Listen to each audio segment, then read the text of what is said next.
Hello, welcome again to another session of training for VSD Forex Bureau software. And today we are going to look at buying and selling receipts, which is an important part of the business. And we'll start discussing first few things about buying and selling before we look into it. Uh, to make things clear, it's sometimes very confusing for some of the people that when should they raise or issue a receipt for buying, and when will be they issuing the receipts or selling. Now, it is very important to understand, number one is that all foreign currencies, all forex or foreign currencies are treated as your stock. Only local currency, which is Tanzanian shillings, is treated as your money. So you have to look at your end, being behind the counter. What are you doing? If a customer brings you a foreign currency, let's take an example, a dollar, then you behind the counter, what are you doing? You are buying those foreign currencies and you're not selling your shilling. Shilling, you cannot sell your money. We buy and sell goods, so or stocks. So you're buying dollars from the customer, and that is why you issue a buying receipt when a customer brings in a forex or US dollar. Let's take an example for that. Now, if you have dollars or forex and a customer wants it, so customer brings you a local currency which is Tanzanian shillings and needs dollar, at that time what are you doing behind the counter? Behind the counter, what you're doing is you are selling your stock. So you issue a selling receipt. So it is very important to understand this concept, that under what scenario you should issue a buying receipt and under which scenario you have to issue your selling receipt. I hope this is very clear. Now let's jump into it and see how to create a buying and selling receipts.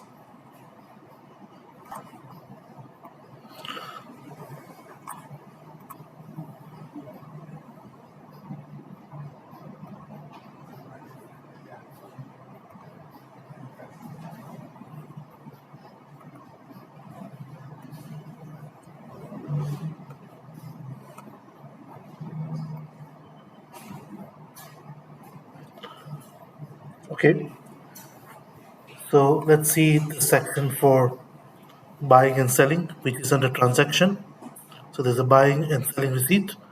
We'll start looking first at the buying receipt and then we'll look at the selling receipt. So you can either use shortcuts on the top to access your buying and selling receipt, like this. So you get list of all your buying receipt which you have created, or which is allocated to you. Let's say because I'm being allocated to head office branch, so these are all head office receipts to me.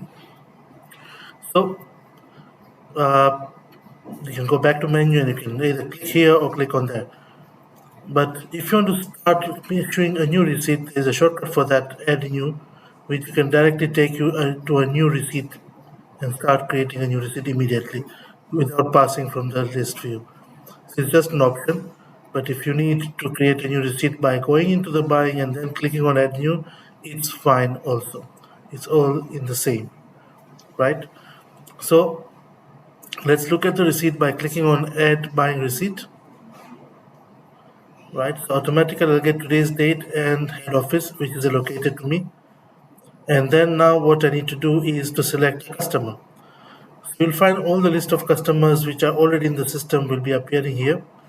Okay, so let's take an example for a customer called uh, Vimal. So you can see Vimal Rathod, and all of Vimals are there. Wherever there's a Vimal, so I can select Vimal Rathod, which is already in the system, and I'll get all my details appearing here, from my address to my mobile number and type of the customer. Okay, and then we'll have to look at the customer ID type. You can see these are all my IDs which have been registered in the system right now. So driving license is there, the national ID is there, employment ID is there, passport, and a lot of them are there. So I can select my driving license, and all the details about driving license will appear here. Okay, now this, if you already have your existing customer, this customer is already in the system. What if there is a new customer? If there's a new customer, then you can type a name, or you can just go down, scroll down here, and there is a place where you can create a new customer. This is the place. So you can click on this, create a new customer. It'll take you to the place where you can create a new customer. So you need first name. Mind you, wherever there's a star is a mandatory field. So first name is mandatory, middle name is not mandatory, last name is mandatory.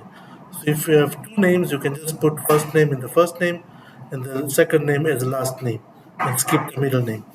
So let's start with Joseph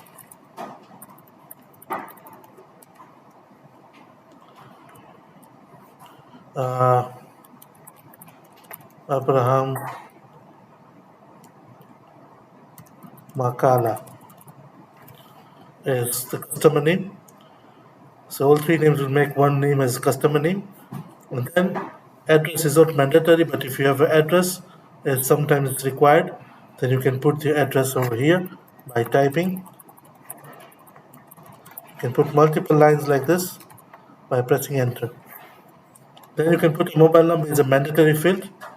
Again, if you don't have mobile number, sometimes it happens that the customer does not want to give or does not have a mobile number for XYZ reason, then just put 0, but something is required over there. But if it has, it must, but make sure that you get a mobile number. This should not be an excuse saying that because system allows you to put 0, you should never ask for a telephone number. Please make sure that you get the telephone number from the customer. So let's take this as a customer mobile number. Customer type, you have three options: either company, individual, or PEP, that's PEP, that's politically exposed person. So you need to select what kind of customer is this. So is it a PEP, or is it an individual, or it's a company? So I'll start with individual. And once you're done with this, you have just register your customer name and the details about the customer. It says not saved on the top here. I have to click on the save. Once I click on the save, the system will take me back to my receipt of buying and it will fill all the details about the customer. Now what we have done is we have just registered a customer. We have not registered the ID. So one customer can hold more than one ID. So you can click over here. There is no ID for this customer, Joseph Abraham. So I click on create new customer details. And it'll ask me for the customer name. So I say Joseph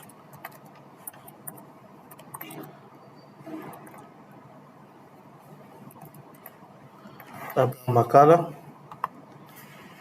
Okay, what type of ID? So let's say it's a driving license. I'll put the driving license number here. And then ID issued by. So I can select, let's say TRA, Treasury Revenue Authority, and then save it. As I save it, you'll see the ID will appear over here. So if the customer comes with ID driving license today, then you can select the driving license accordingly. And then you can go further down, you will see the Teller 1 stock is appearing here because I've been allocated to Teller 1. Purchase account and my cash account of Teller 1 is also appearing here. So these all will come automatically because these have been allocated to me. And it will also show me the dealing balance in my Teller 1 account of cash account with 111,385,000. Now I can go to currency and select my currency accordingly. So you need to scroll a little bit down to see the rest of the things. And then you can say, let's say US dollar, select it. The rate will come automatically from your board rate, which has been set. Amount in Forex, let's say we're buying $2,000. Okay, let's say the minimum rate is 2,100. It's accepting. But if I put, let's say 2,000, then it will tell you the minimum rate is 2,100 for USD. So I cannot buy less than 2,000, 1,200. So let me put this one, 2355 for now. I can select again US dollar. It will give me that you have selected twice just to indicate to you. But then I can put, let's say, $50 and the rate of 2,100. If the rate is different, system will accept the same currency twice. Okay, I can also put the third currency, let's say GBP or Kenya shillings for that example. So here you can see it's showing also the available balance of that particular currency in that store of Teller 1. But we are buying another 50,000 at the rate of 18. Okay, once you're done with it, it'll show you the total amount of shillings that we paid these currencies. And then you can select your source here. So all the source will appear here. And you can select the way you want to select.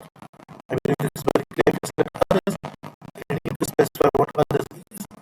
If you select anything else, let's take an example, there's the starting of balance, then the other part will not be there.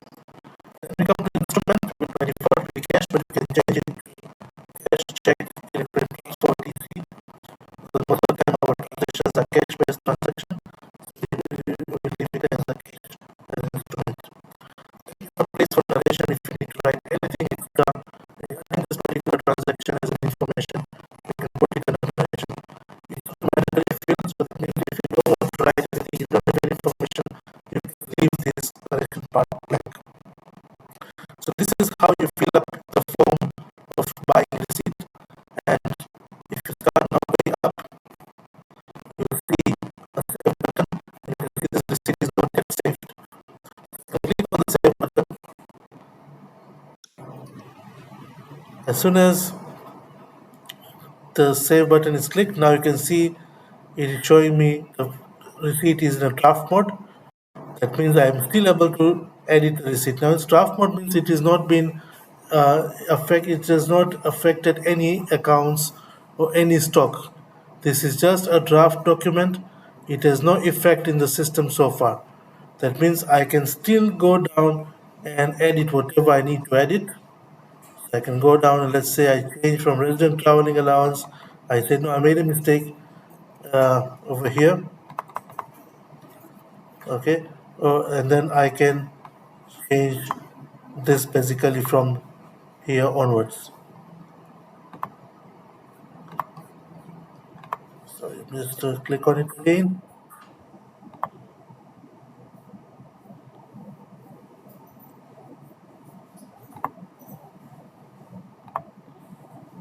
Yeah, that's the one, Joseph Abraham Okala.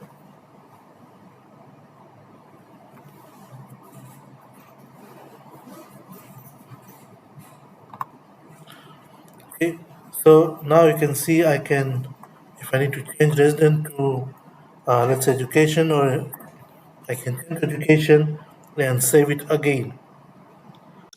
Right, so it's still in draft mode. Again, I can change whatever I need to change here. You can change anything you want, and then you can say right narration as that. I can save again. So you can save as many times as you want, provided if it's in a draft mode. That means you can verify your document, and you can basically do the changes as many times as you want. But you can go to action now. Once you're okay with the receipt, you can submit the receipt. It's a process of freezing the receipt now and saying that yes, this receipt is final now. When you submit it, that's when it will take effect in your stocks, and it will take effect in your accounts also. So you can see now the status is changed to submitted. That means this document is now submitted and ready to get printed also. Okay. So you can see now I cannot do any changes any further because now it has been submitted. The submitted document cannot be changed. And while you submit, that's the time when the system will start processing the receipt and start sending it to BOT server through FTP. Although you have not printed on the TRA machine, but the system will start sending its receipt to BOT through FTP format, FTP form. Okay, so if you can go to the status, you see right now we're on the overview. We saw the overview where you fill the receipt form.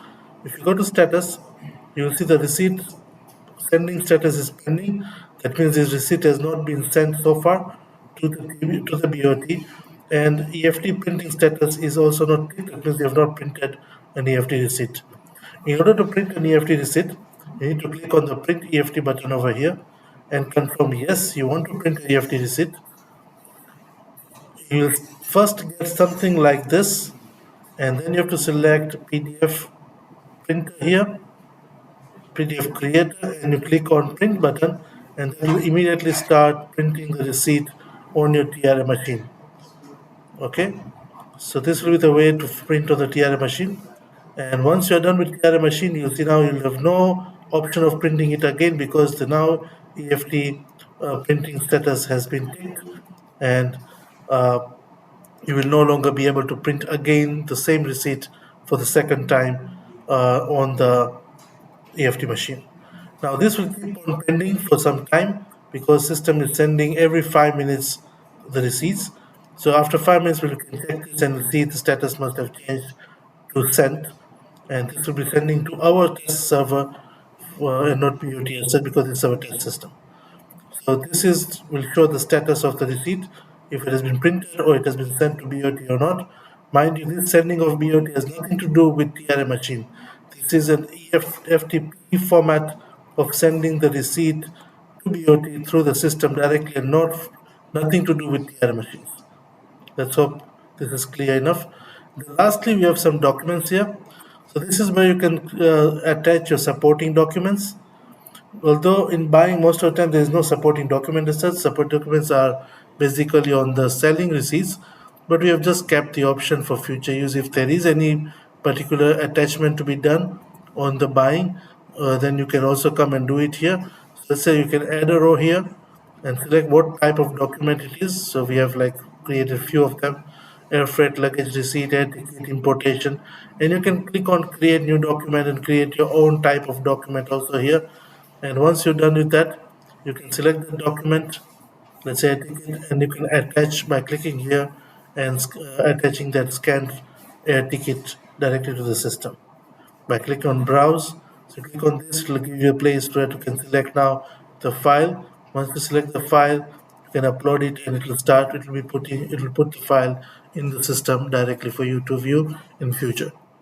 So that's all about documenting the documents right now here. Okay, I'm not going to save attach anything for now, and I can update if I need to update. But okay, so this is how basically your receipt, the buying receipt works. I hope this is clear enough on how to make the buying receipt. Now we have certain issues. Sometimes happens that you command a print of the receipt to the TRA machine and the machine does not print due to XYZ reason, and you might need to command again the same receipt. But now you don't have an option of printing to an EFT machine. Okay, so how can you go about with it? With that, what you need to do is there's an option, although not cashiers cannot do this. It is not even branch managers. Sometimes the top management has to be asked to activate the receipt for them to be able to print them again. So once the activation is done, you'll find the button appearing again back here, and then you'll be able to again print the receipt for the second time. The activation part I'll not cover in this video as such, but it will be done by the top management right now. But this video is meant especially for cashiers who are basically going to use the buying and selling part of the system. Okay, if you need to print on a normal printer, then after selecting it, there's a print button over here. You can print this on a normal printer. So you can change the format to this one, and this will be printing onto your normal printer. You can see how the receipt will look like, and then you can select your print here on the top. Select your printer, which printer you want to print to, and you can also select the paper size. From letter, you can print onto A4, A5 also. So it will fit on A5 size paper, and you can print this receipt. Okay. So this is how basically the receipt gets printed. I can click back on this to return back to the place where I was creating. So this is how basically you write a buying receipt with multiple currencies in the system. Now let's try and create one more receipt. So again, as we know, to create a new receipt directly from here, you can click on Control B, which will create a new receipt. Okay. Now Control B, I'll come into customer place where I'll just select same customer for us, Mr. Joseph. Abraham Makala. And maybe this time I select here and I find that I have a driving license, but today he has brought his national ID. Okay, so the driving license is already there, but I cannot select this because today he's presenting me with a national ID. Okay, NIDA card. So what I need to do, I need to create a new customer ID again, this time for the same customer, but the second time because now today he has brought a different type of ID with him. So again, I can just create Joseph Abraham Makala. I'll select the customer, the ID type to be national ID. I'll put the ID number of his national ID. Okay, and I can basically select here as NIDA and save it.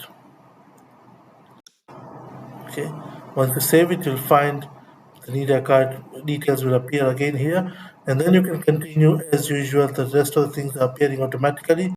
You scroll down to the currency place where you can select your currency.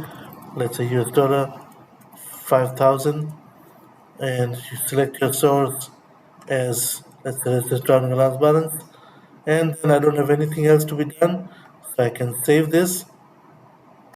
After saving, it will be in the draft mode. Just make sure that you submit, you don't leave it in a draft mode, and you won't be able to print a receipt if it's in a draft mode. That's the first thing. So you won't be able to do further thing if you leave it as in the draft mode.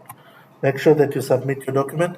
You can verify your work, everything is okay, looks okay, and then what you do is click on action and click on submit to submit your document, and your document will be submitted again, and now you'll be able to print a receipt, or you'll be able to do the rest of the things on the normal printer. I hope this is very clear on how to make the buying receipt in the system. One more thing which I need to clarify is that a limit can be set in the system in the masters. Again, I'll not show you those part of the setups on this video, but a value can be set for buying and selling for individual branch, saying that if the receipt exceeds